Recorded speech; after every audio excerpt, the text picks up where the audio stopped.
Okay, so today we're starting Module 4, and the title of this module is Radical and Ionic Reaction Mechanisms. So now that we understand structure and functional groups, we're going to look at some fundamental reactions and their mechanisms for the remainder of this semester. So we have Module 4 and 5 and then your final. And so we'll probably learn quite a handful of reactions here.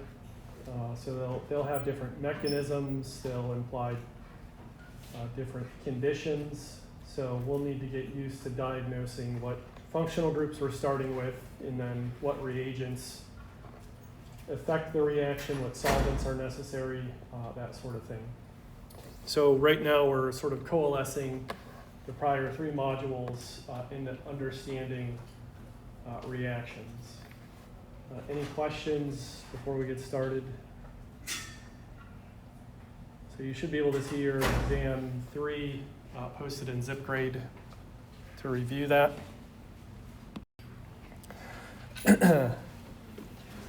So we're basically going to start from alkanes, which we know have carbon-carbon and carbon-hydrogen bonds.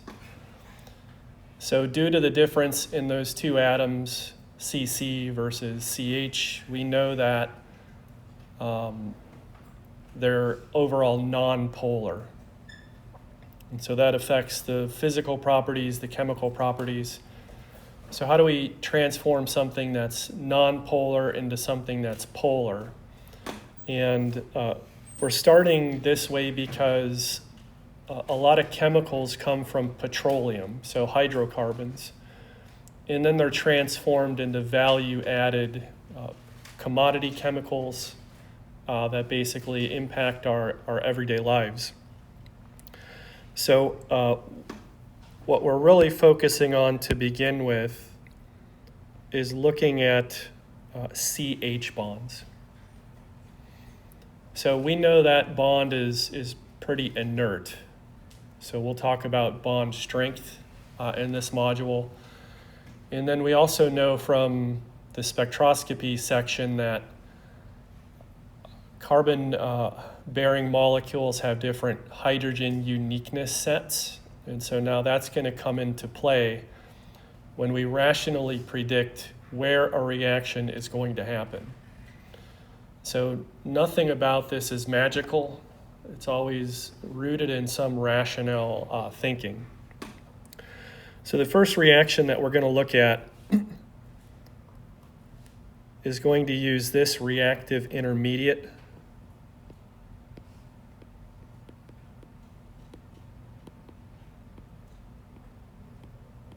And that's called a radical. A radical is an unpaired electron.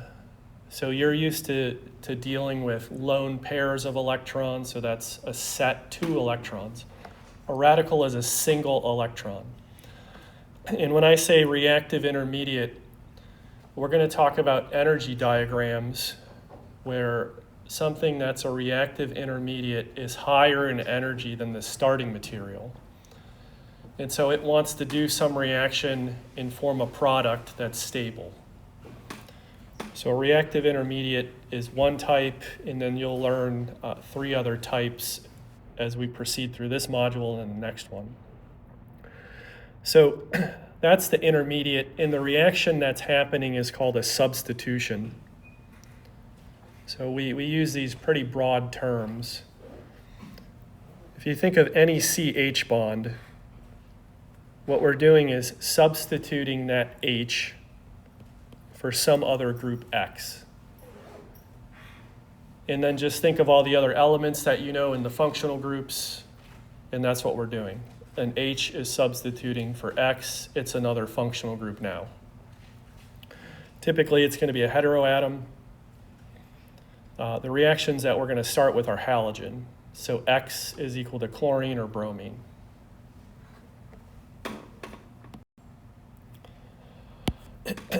So this gives you a big picture of what we're doing. We're going to take an alkane do a CH substitution to make a haloalkane. So this is the first mechanism we'll learn, radical substitution.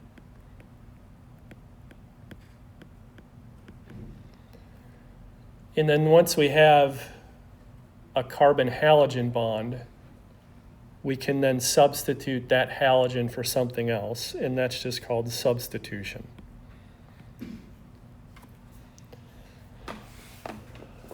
So what is the point of this? If we start with methane, we know that it's nonpolar, and then you can see all the physical properties of it.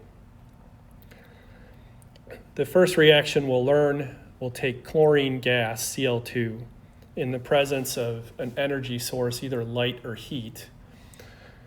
And then we're going to substitute that H that's showing off to the side there. That H gets substituted for chlorine. And now we've made a molecule called chloromethane. And so with chloromethane, we know the chlorine has 3 lone pairs. So by electronegativity, it's delta minus, and carbon is delta plus. So we have a polar bond in there. And you can see how introducing that heteroatom then changes the melting, the boiling point, the carbon NMR shifts, the proton NMR shifts. So we have a polar bond, and that's important. And once we have that in there, we can do substitutions for basically any other functional group. And the one that's shown, we take chloromethane and we make methanol. And so that's also a polar molecule. And you can see how the substitution of chlorine for OH, how that further affects the melting and boiling points. So the big picture of this is, how do these functional groups affect the physical and chemical properties? And so now we're learning about how do we introduce them into a molecule. So the first mechanism, as I said, it's a radical mechanism. And then once we make, say, chloromethane,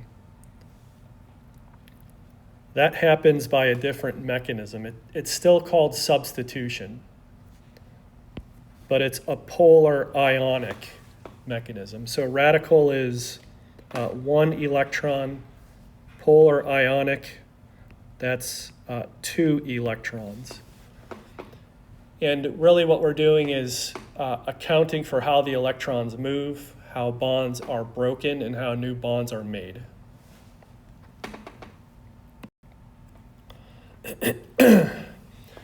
So if you look at the reaction here, it says no reaction. And what I want you to pay attention to is the reagents above the arrow. So sodium chloride, sodium hydroxide. If you take methane and you want to substitute that H for chlorine, and you try treating it with sodium chloride, that reaction will not happen. So this is an example of,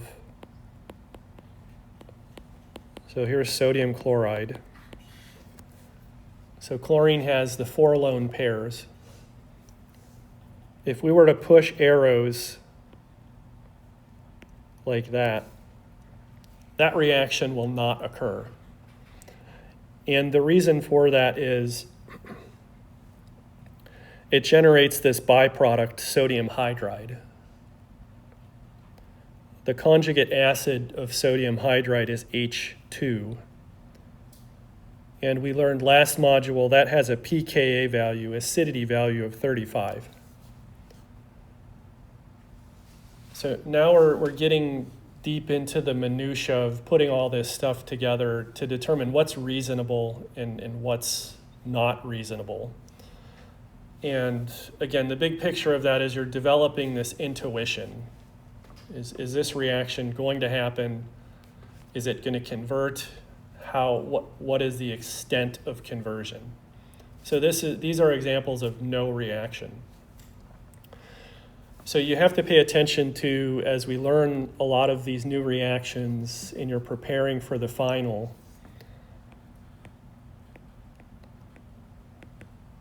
what are the nature of the reagents? Are they acidic? Are they basic? Are they oxidizing agents? Are they reducing agents? And what functional groups do they act upon? So we can't do a one-step substitution with those reagents. So we have to do it in a roundabout way to get the chlorine in there to begin with. And so in terms of the order of these things, we're learning radical substitution first and then polar ionic substitution second. Your book is probably has the chapters ordered in a different way. But I like teaching it this way because you see where these things start from. So let's talk a little bit about the physical and chemical properties of halomethanes. So these are just derivatives of the one carbon unit here. So we have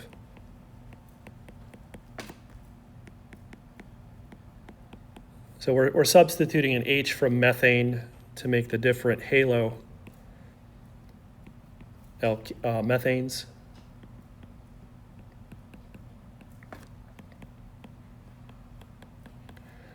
And what you see is what is the effect of that halogen on the different properties. So obviously the molecular weight changes, the melting and boiling points will change.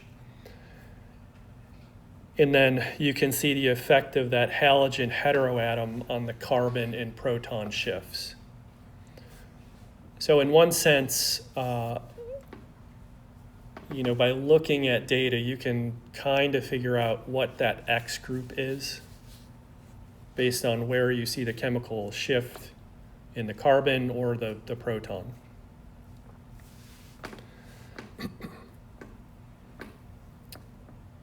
Any questions so far?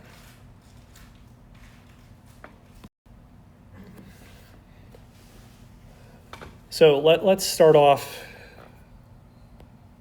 by writing these structures down. Methane, CH4, ethane, CH3, CH3, propane, CH3, CH2, CH3. And then the question is, how many monochlorinated derivatives exist for each?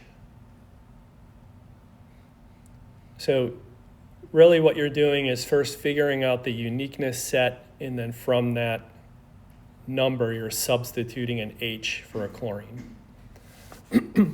So let's write those numbers down first. So methane has one unique set of hydrogen, and the ratio is 4. Ethane has one unique set, and the ratio is 6. And then I'll let you answer for propane. How many unique sets does it have? 2. So it has 2, and the ratio is 6 to 2. So when I say monohalogenated derivative, methane has one set, right? So if you take one hydrogen and substitute it for chlorine, you can only get one compound. So that would eliminate D. Ethane has one set. So you substitute H for chlorine, you only get one, so that eliminates B. And then propane, we said, has 2 sets, so you can substitute either of them, and then you get 2 compounds, so that eliminates A. So C is our correct answer. So let's just draw them out. So CH3, H, and we substitute. That would be the monochlorinated derivative for methane. For ethane, It's still one unique set. We're just picking one out. So we get that derivative. So chloroethane.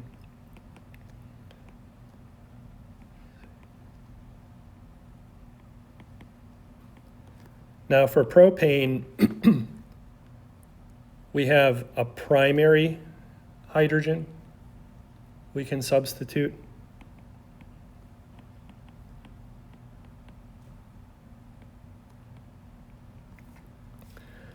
And then, because we said there were two unique sets, we can also substitute the secondary.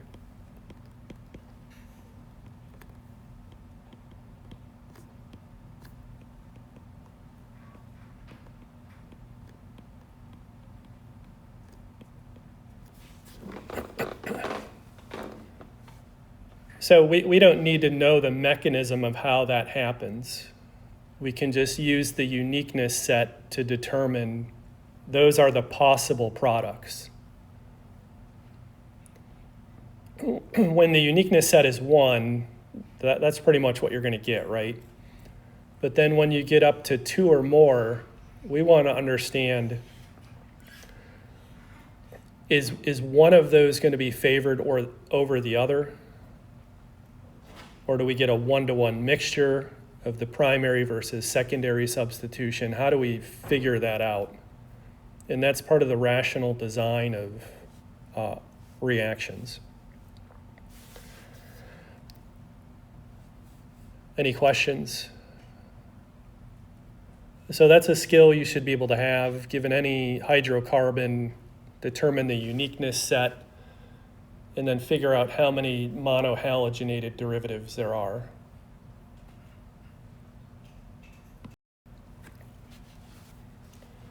So let's look at propane, because that produced 2 possible products. And we said from the uniqueness set, so we have primary, secondary, primary.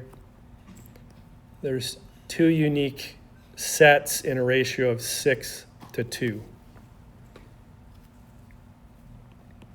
And if we substituted the primary, we would get chloropropane. We could substitute the secondary to get 2-chloropropane.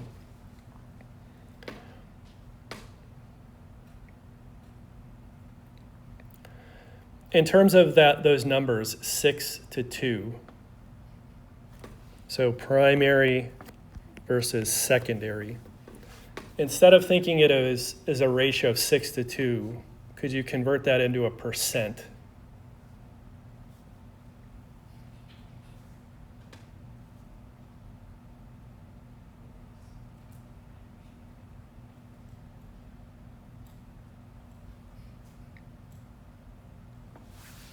So if we do a little table here, primary, secondary, there's 6 of those, 2 of those, that's a total of 8. So in terms of a percent, that would be 6/8, 2/8. And then what would those equal?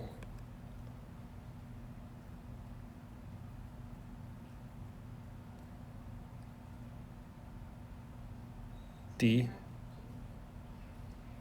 So 75-25. 75%, 25%.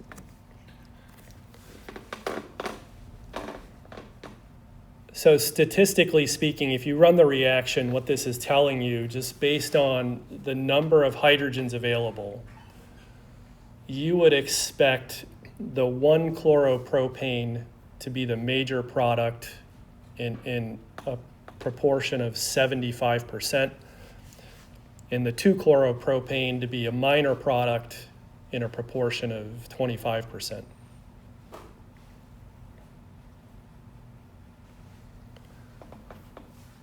So again, as the learning curve in this class increases, we're at a point now where you can't just memorize a correct answer. Reactions never do what you want them to do. So if you want them to produce one product, they're probably going to produce this other minor product. And it's our goal to rationally explain why that happens. How does it happen? So you would expect the substitution to give two products in a 75-25% mixture. And so this is just asking that same question. I'm showing you the reaction here. So we would expect 75% of that and 25% of that. So that would be D again. And we're just getting that from the uniqueness and then the converting the ratio into a percent. So we can think about it in terms of a yield.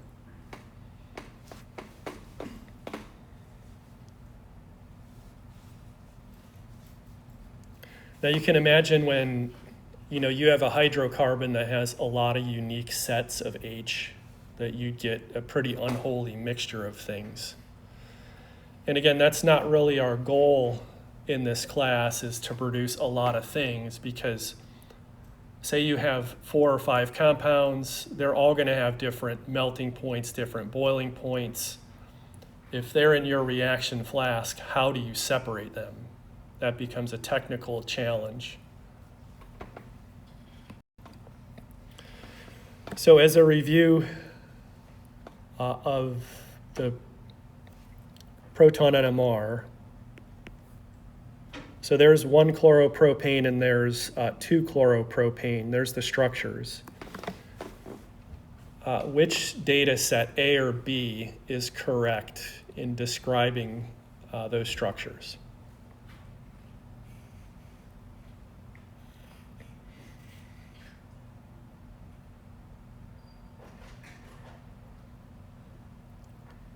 So put it another way, how many unique sets of hydrogen does 1 chloropropane have? So it has 3. And so A is the correct response because there's 1, 2, 3. That's what the uniqueness is telling you. And then 2 chloropropane has 2, 1, and 2. And furthermore, you can confirm that if we say there's 3 sets, they're present in a ratio of 3 to 2 to 2, and that's what these numbers that I'm circling mean. So 2 chloropropane, 2 sets in a ratio of 6 to 1, so 6 and then 1. So you can validate that in a couple different ways.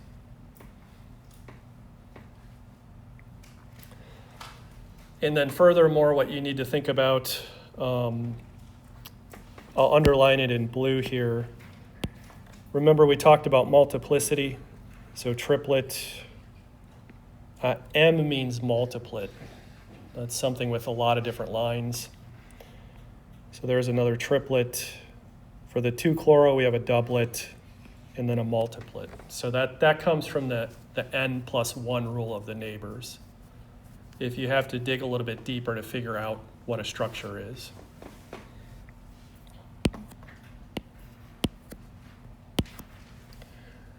Questions? So again, this word is important. We want to rationally predict what the major product of something is. There's actually a website at the University of Rochester called Not Voodoo. So there's no magic happening in running organic reactions. You should be able to look at the functional groups, understand the reagents, how they act on those functional groups, and predict the product. So you're not like just throwing a random dart at the board hoping you get the right answer. So really, to elevate our thinking to that rational part, we do have to understand all of this stuff that we've learned in the prior modules. So we need to analyze the chemical reagents, as I said. These different classes. Are they acids? Are they bases? Are they oxidizing reagents? Are they reducing reagents? And then a new term that we'll use, are they nucleophiles, are they electrophiles? And then once we classify that, we can say, okay, this type of reagent only acts on this type of functional group. So really what you're doing in terms of a life skill is you're diagnosing the problem. So some of you are pre-health. You know, if you think about a patient coming to see you, they're going to describe some stuff. They're not going to use the right terms. So you got to take that information and diagnose what is wrong and then help fix the problem. So let me just show you with the little kit I have here. So this is methane. So it's CH4, and we know there's one unique set. So here's an H. I'm taking it off, and then I'm going to put a halogen on it. So there's chloromethane. That's the substitution. And what we're going to focus on in terms of the radical reaction is quantifying bond strength, because that's going to help us determine from that uniqueness set, you know, primary, secondary, tertiary hydrogens, where a substitution occurs. And so if you listen to this, you hear that snap. So these are called snatoms, snappable atoms. And so in there, you see that little like silver dot, that's a magnet. And the reason this kit is nice versus the one they make you buy for lab is it's just a magnet. You don't have to fumble around with like the separate bond. When you hear that snap, that's meant to mimic energy being released. So by energy being released in terms of this class, that's heat. So we're going to quantify that heat. And then like you won't be able to understand this, but I have the carbon here and then the hydrogen here. And it takes a force. Like I gotta put energy into breaking that bond. So I have to put energy in to break a bond. And then when it forms, energy comes out. So overall what we're doing is we have a CH bond. What is the energy for breaking that? And then we have a CCl bond. What is the energy for making that? We compare those energies to determine, is the reaction even going to work? So typically for a reaction to move in the forward direction, you want energy coming out of the system as heat. So we're going to look at overall the mechanism of that reaction that's shown and all the numbers involved. It's pretty straightforward. We have a table, you just look the numbers up. You sort of just do some math, and then what do you end up with, plus or minus? So we're really just going to focus on methane, but this is applicable to ethane, propane, any hydrocarbon. The concept is just the same. So we're taking methane and then chlorine, and we're substituting the methane for chloromethane, but also pay attention here. We have H and Cl. We have to account for those other atoms. An H comes from methane, the Cl, the other Cl comes from the chlorine, and that's the byproduct HCl. So to understand the thermodynamics of this, we're just going to use this straightforward equation called the change in enthalpy. So enthalpy is given the term H, this little degree sign. That just typically means standard conditions. So the measurements are made under a certain set of parameters so that all the data is sort of reproducible. And the way that I teach this, not necessarily the way that your book is going to teach this. So the delta H for overall the reaction is bonds broken plus, so that's the key thing here, plus bonds formed. However, when you substitute the numbers in there, when you break a bond, so pulling those atoms apart, the delta H value has to be greater than 0. It has to be positive because you have to put energy in to pull that bond apart. And then the bonds formed, that value has to be negative. So the two atoms are coming together, they're more stable, and then heat is released. So that the negative means the energy is coming out of the system.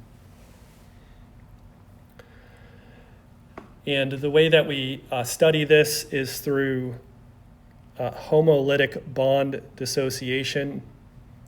So BDE is bond dissociation energy. So homolytic means same cleavage.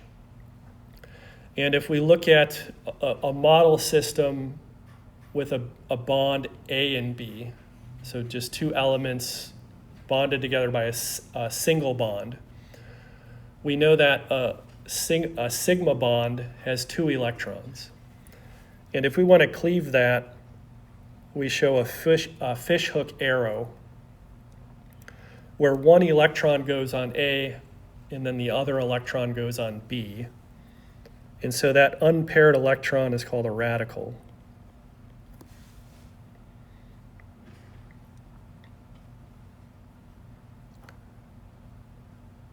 So again, homolytic cleavage means A and B get the same thing, as opposed to like heterolytic cleavage. I don't have it drawn, but I'll show it right here. Heterolytic means different cleavage. So say, for example, if we wanted element B to get both electrons, we would draw that double-headed arrow. And so that would mean A ends up positive, B ends up with a lone pair, and it has to be negative. So radicals, I'll put it up here, radicals are neutral. And then for heterolytic cleavage,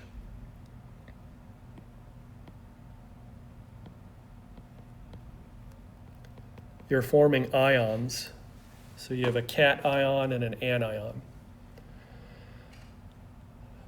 For today and the next lecture or so, we're really just focusing on the homolytic cleavage where we form radicals.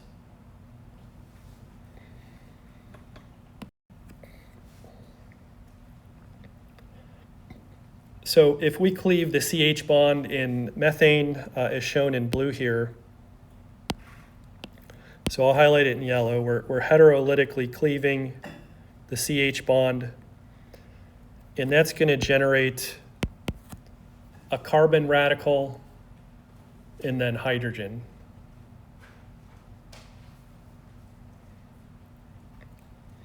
The important thing to note here, you're starting at an sp3 hybridized carbon. The radical changes. This is now sp2. And so you have sp2 hybridized carbon, and the radical resides in a p orbital. So that unpaired electron is in an unhybridized p orbital. Remember that for sp2, what the geometry was, it's trigonal planar. And the p orbital is 90 degrees from that plane.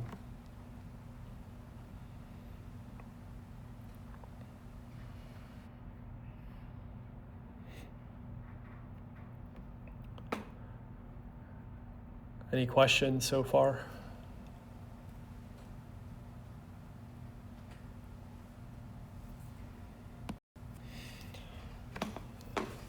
So here are functional groups and then different types of bonds. So let me change over to the highlighter here.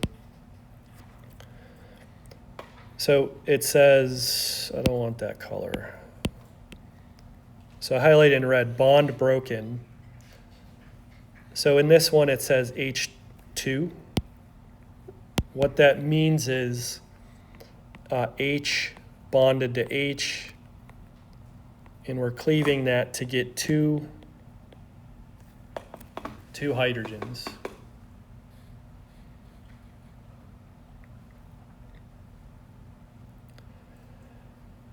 So for the hydrogen, deuterium, the halogens, since they're symmetric and diatomic, you're producing two of the same type of radical.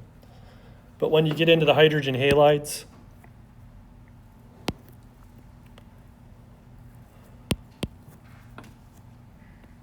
so we have HCl. If we cleave that, we get hydrogen and then a chlorine radical.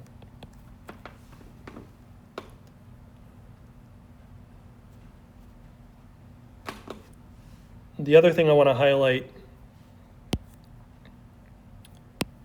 do this in green. See how for propane, there's different classes, so primary, secondary, tertiary. Really what you have to do for some molecules, you're not going to find the exact bond in this table, so you have to find the closest thing to it. And really that's going to come down to what is the class, primary, secondary, tertiary, and then you find the energy required.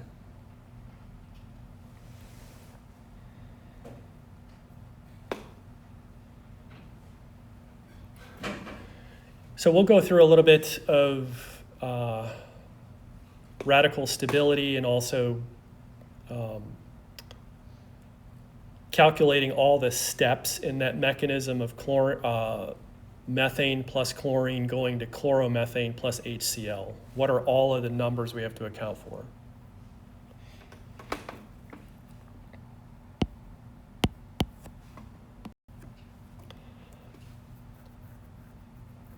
So I printed the table out just so I can refer back to it without flipping the slides on the screen every 3 seconds.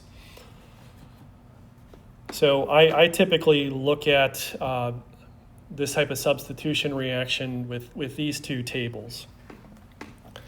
So it says reactants. We have methane and chlorine.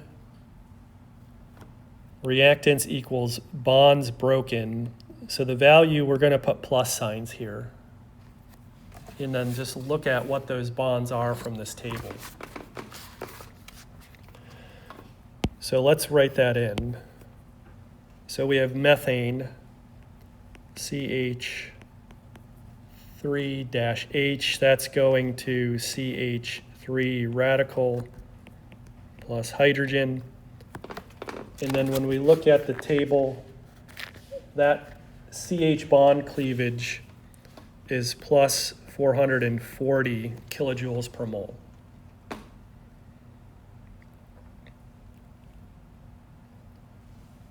Then the other bond we're breaking is the chlorine bond. And so that's 2 chlorine radicals. That's plus 243. And overall that gives us what? 3, 8, 6. So positive 683. That's all the energy we have to put into the reactant side to get things going. And now we're going to look at the product side and see what bonds are made and then give those negative values.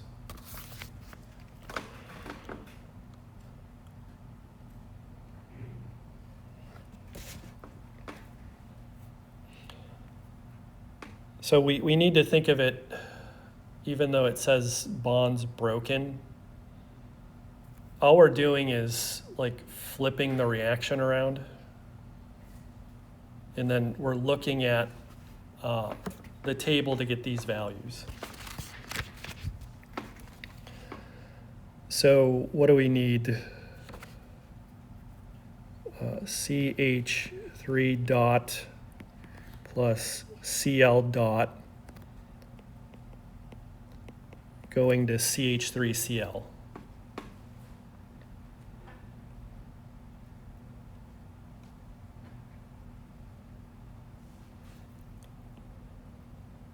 So I'm just going to cross that out and say bonds made.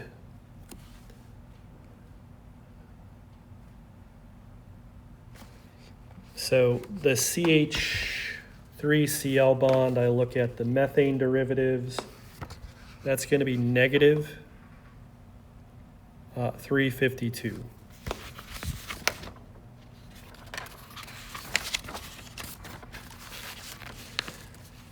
And then we have Cl dot plus H dot going to HCl.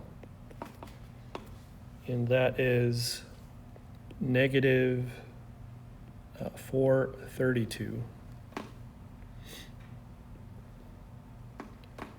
So we add those numbers together.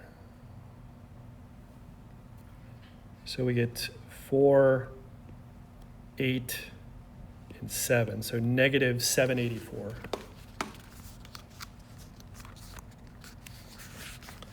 So total, we say delta H is equal to plus 683 kilojoules per mole. And this is why I put the plus there, and then I just put the term negative 784.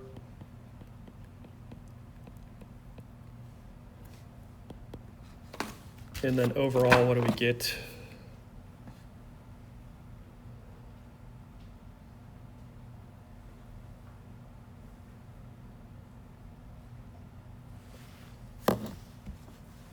So negative 101.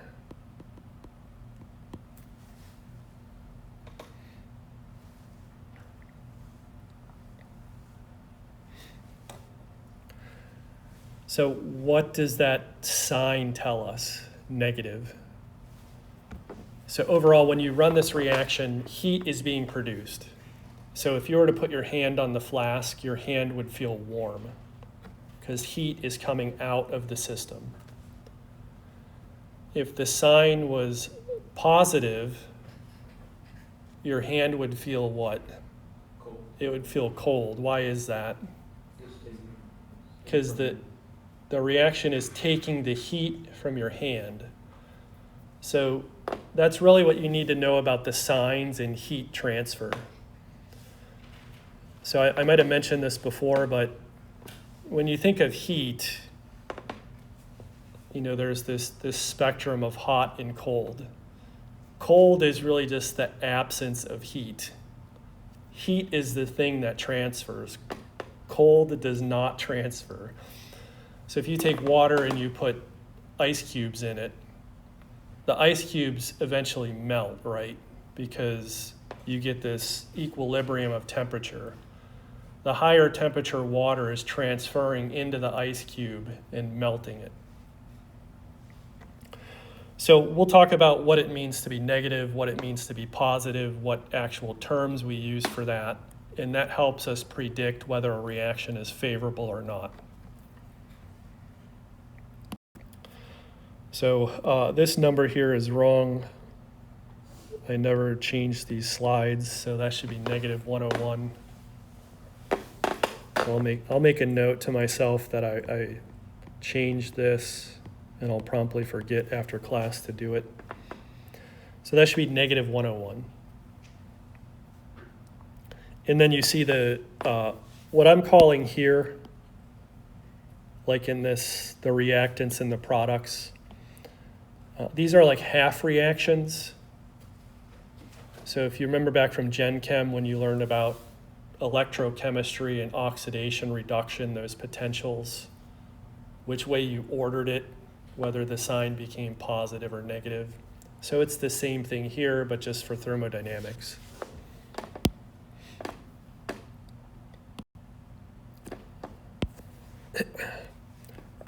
So those are some numbers, but how can we think of this graphically or more qualitatively? So organic chemists use these things called reaction coordinate diagrams.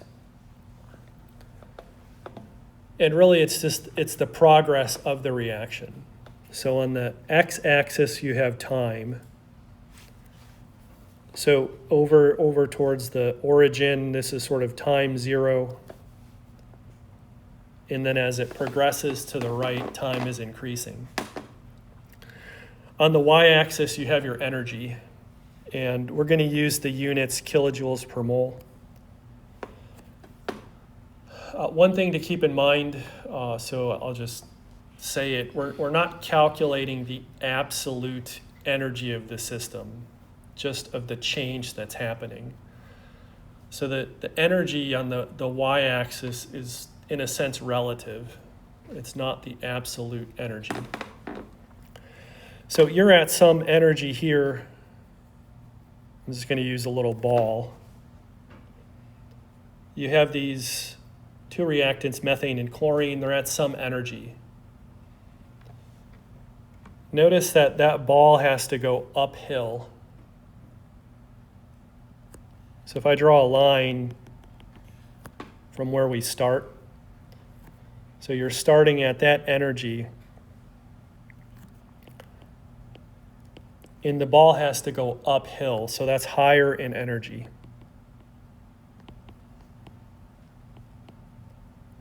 Meaning that you have to put energy into the system for things to happen.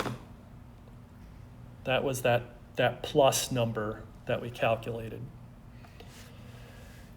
And the ball eventually gets to the top. And when it gets to the top, it has the possibility of rolling back down to where you started.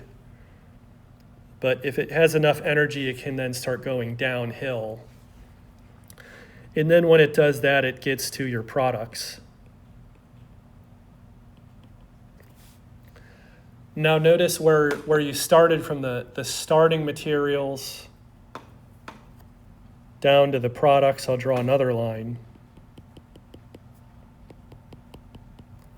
Notice that arrow points down. So relative to where you start, this would be a plus sign, and then where you're ending up, that's a minus sign.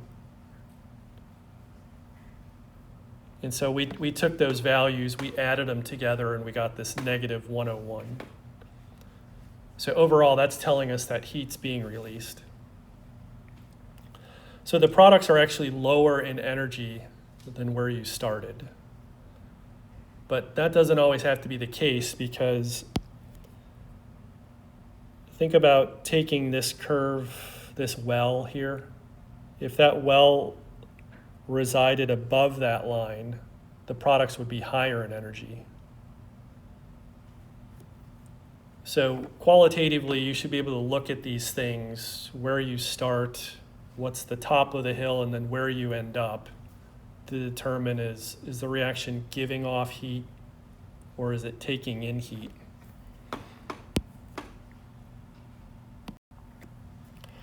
So the terms we use for that, and the arrows here, blue means you're supplying heat in, red means you're giving heat off. So when you have to put energy in, that's called endothermic. And we said that was the plus value. We have to supply energy. In that top of the very top of the hill, the maximum energy you have to put in, that's called the energy of activation. What energy do you have to put in to get that ball to roll completely over the hill? And then from where you start to where you end up, that's the energy of the reaction. So if that value lies below where you started, overall it's exothermic.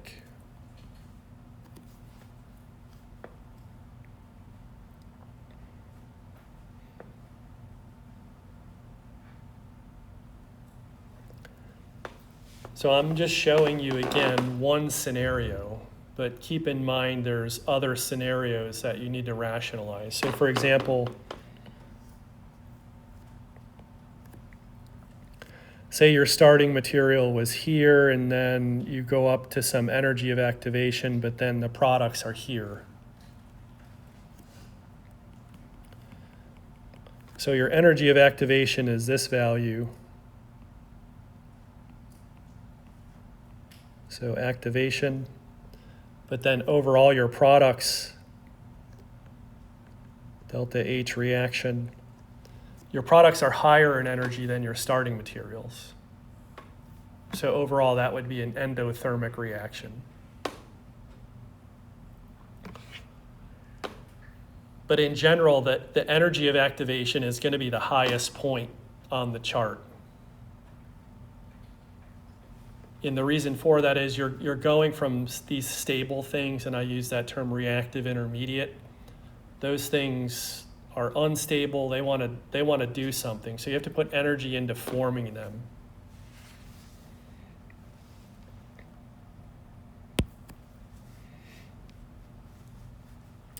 Any questions?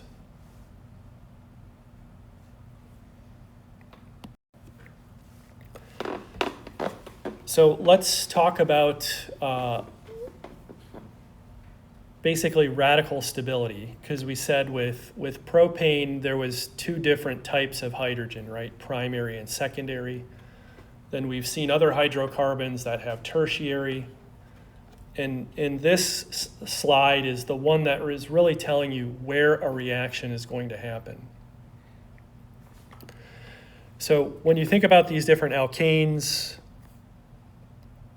so methane, ethane, the hydrogens are primary. For propane, that's where you get primary versus secondary. And then 2-methylpropane, now you have a tertiary hydrogen.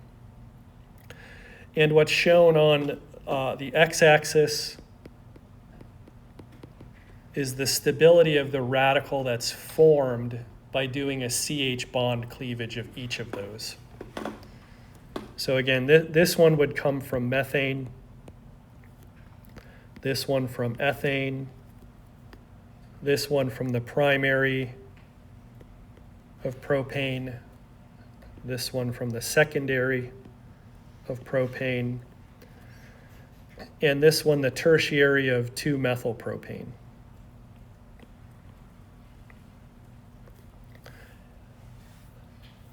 And the trend basically is the more stable the radical, the lower in energy you see it on that trend.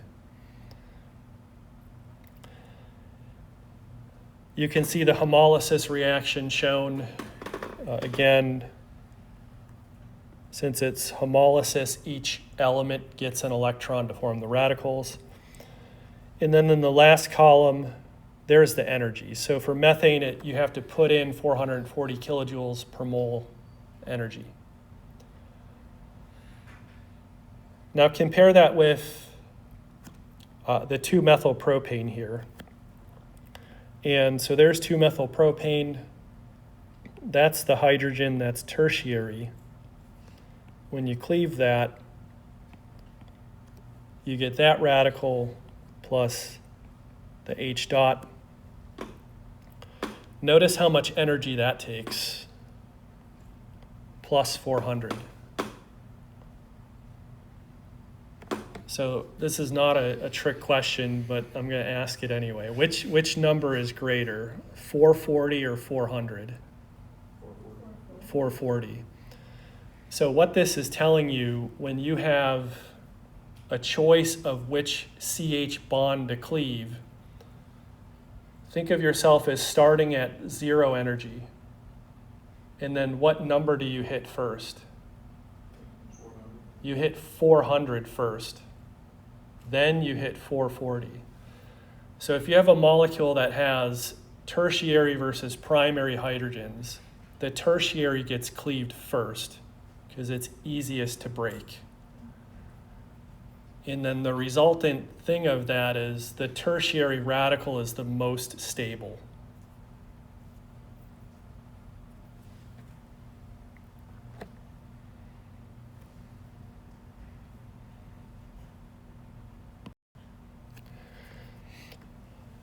So there's some special cases though. You know, in the prior slide we just said primaries take a lot of energy, more so than secondary or tertiary, but these special cases can be primary. And so if we look at this molecule here called propene,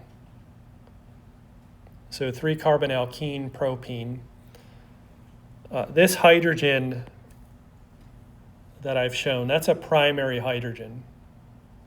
So we would expect it to be higher energy, but it's actually pretty low. And the reason for that is once you cleave the bond and you form the carbon radical, that radical is stabilized through resonance. And so resonance is a stabilizing factor where we can take that single electron and then through those arrows move it to the other carbon of that 3-carbon system. So that's called an allylic radical.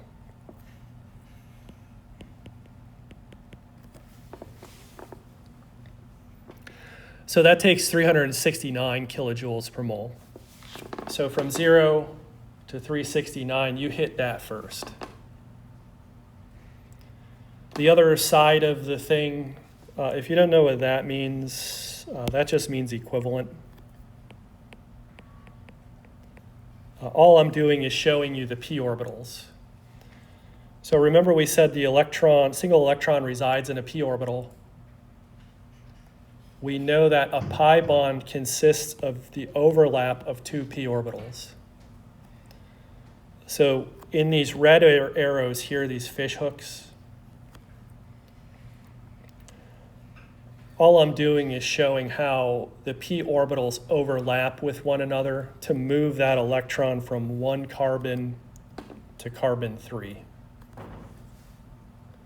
So because it's delocalized, it's stable, and so that bond is easier to cleave.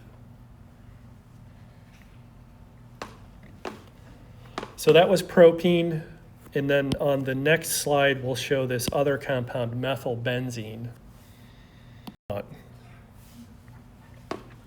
Might have hidden the slide. So as I make these PDFs for every lecture, I go through and I hide some stuff. So let me just draw it real quick. So methylbenzene is this. So CH3. That methyl group is primary. We can cleave a CH bond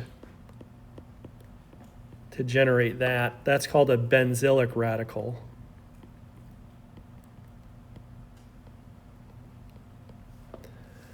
And that's further stabilized through resonance in the same way. You're moving from a 3-atom system. So I'll draw you one of the resonance forms. You can draw the rest.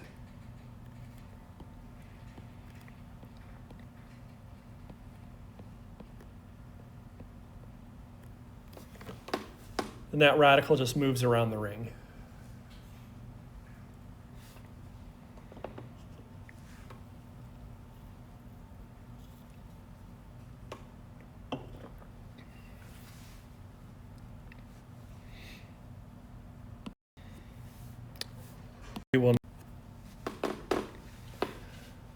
So far what we've seen is CH bond cleavage from an sp3 hybridized carbon. What you see on this slide are the other hybridizations. So for example, in an sp hybridized carbon of an alkyne. Look at that value. Plus 547. If you have an sp2 hybridized carbon of benzene, that's plus 474. And then from an alkene itself, that's plus 465. So all of those values are greater than starting from sp3, meaning that you can't get to them, right? Because you're always going to hit a lower number before you hit a higher number. And that's telling you in your uniqueness set, whatever value is the lowest, that's where the reaction happens. That's where the CH bond gets cleaved.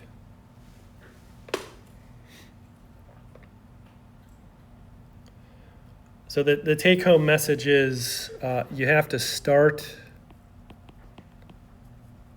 from sp3 CH bonds. Now remember, when that bond cleaves, the carbon rehybridizes to sp2. The radical resides in a p orbital. So what this is showing you is for the alkyne, that is an sp orbital, that's sp2, and that's sp2 as well. So the radical for these no longer exists in a p orbital. That's another way of saying they're much higher in energy.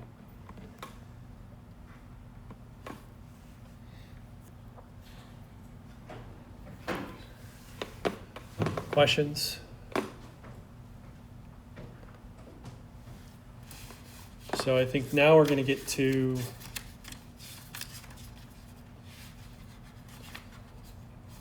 a couple questions. Will we or won't we?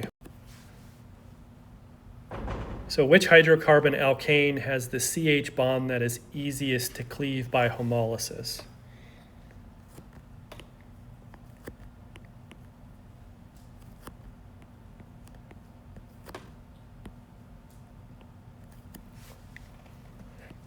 So my advice to you, anytime you're given a name, draw the structure.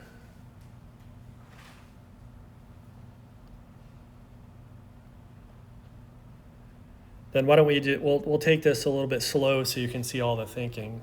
So for each one, let's determine the uniqueness set first. So butane has how many unique sets? So 2 in a ratio of 6 to 4. What the fuck? What about cyclobutane? So 1 in a ratio of 8. 2-methylbutane.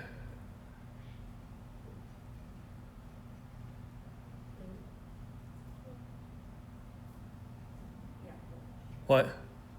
4? So 4. And I'm just going to list these numbers in decreasing order. So 6 to 3 to 2 to 1. And then 2,2-dimethylbutane. What? It's not 4. 3. So 3 in a ratio of 9 to 3 to 2.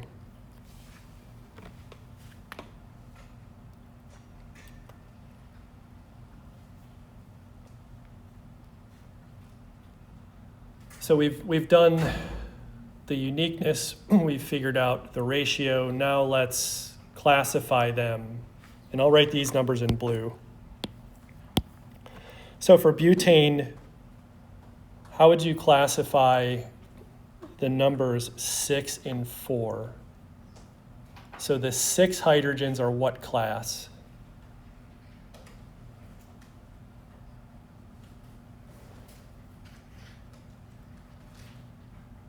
are primary.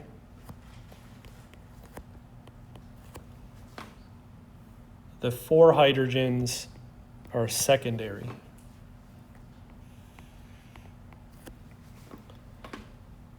Cyclobutane, how would you classify those hydrogens? Secondary. For 2-methylbutane, the 6 hydrogens are what?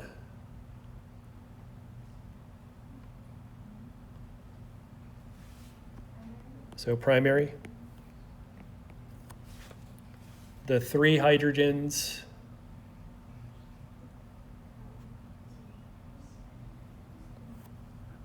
primary. 2 hydrogens, secondary. And then the 1 hydrogen, tertiary.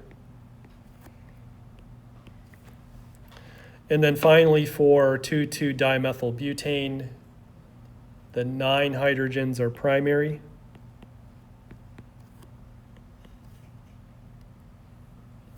The 3 hydrogens are primary. And the 2 hydrogens are secondary. So you have 4 molecules. We determined the uniqueness sets, the ratios, and we've classified them. So for all of that flood of information, which one has the easiest CH bond to break?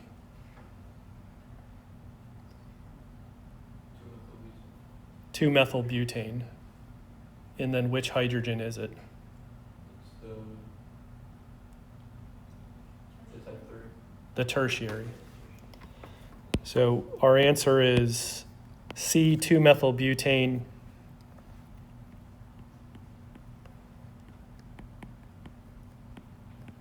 And it's the tertiary hydrogen. Wait, so why would it be the easiest to do? Because when you're starting at no energy and you start putting heat in, that tertiary hydrogen has a cleavage value of 400. So of all of those in the general classes, tertiary, secondary, primary, you hit the tertiary cleavage first. And so that's the key thing that you're looking for in making the decision. So I like to think of it as any track athletes out here in the crowd.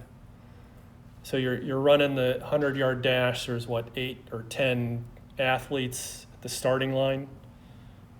And then someone's going to win, right? Like the fastest person. So like the lowest energy, that is what is cleaved first.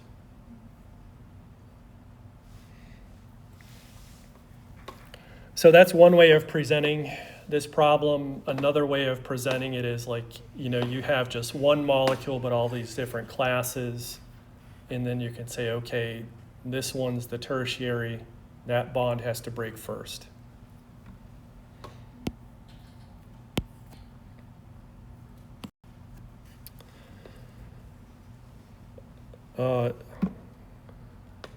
Point of clarification, I used to use eye clickers in here and you could tap on the molecule. So let me just label these A, B, C, and D. So of A, B, C, and D, which has the easiest bond to break?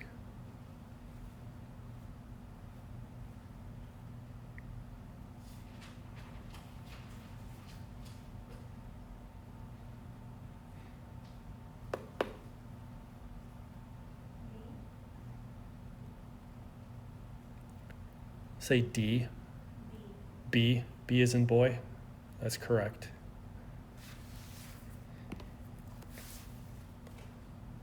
So let's first do this. Let's classify the carbon atom to which they're all bonded.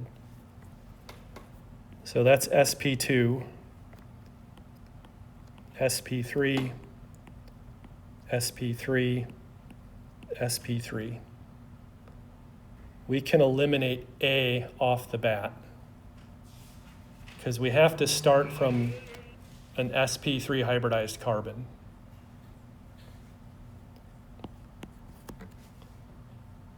Because that CSP2 H bond, that's really high in energy. We'll never get to it. So we've classified, we've eliminated one. Now we have these three, and then we have to classify them. We have primary, secondary, and secondary.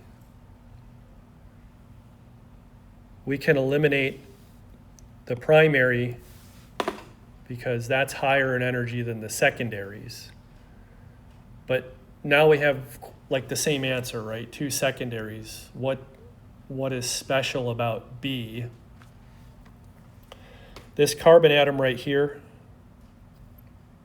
it's bonded to the benzene ring, and that's called benzylic. And so that bond is easier to cleave because the radical is stabilized.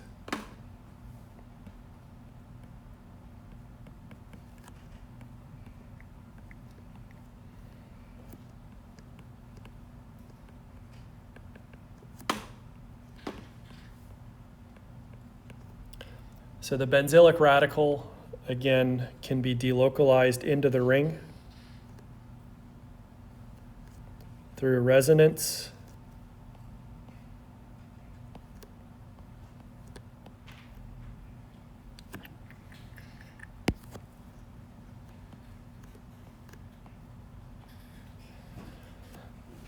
And that stabilizes it. So again, I'm not going to draw the structures, but that radical, using the same fish hooks, you can move from here to that carbon, and then from that carbon to this carbon. So there's these different resonance forms that stabilize it.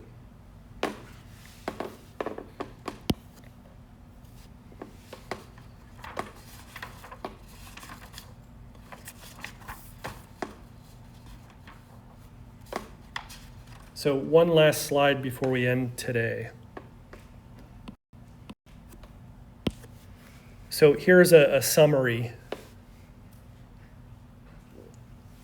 of what we've learned so far. So for methane, there's the molecular formula. We figured out the uniqueness. This is just another way of classifying primary, secondary, tertiary. And then what are the possible products? So we've gone through that for methane, ethane, propane. Take a look at butane. So butane, we said there were two unique sets in a ratio of 6:4. So there's two methyl groups and then two methylene groups. You can get substitution of the methyl group, so 1 chlorobutane, and then substitution at the secondary or methylene groups to get 2 chlorobutane. But I have the total number of products listed as 3 here. Did I mess up?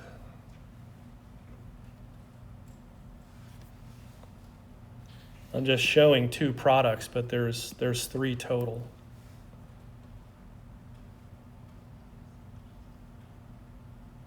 So think about what you ended the last module on. You'll get stereoisomers at that 2 position. So if you draw that out, that's 2-chlorobutane, and then that ends up being a stereoisomer. So you get the R and the S enantiomers. So we're going to end at this point, and then the next lecture, we're actually going to go through the mechanism of the substitution. We've done some of the accounting for the bonds breaking and making, but then we're going to push the arrows and then look at the different halogens, fluorine, chlorine, bromine, and iodine. And we know from the table they all have different bond energies. So when we shove it into a comparison, we'll see that only chlorine and bromine really work for this. Fluorine and iodine are not good reagents.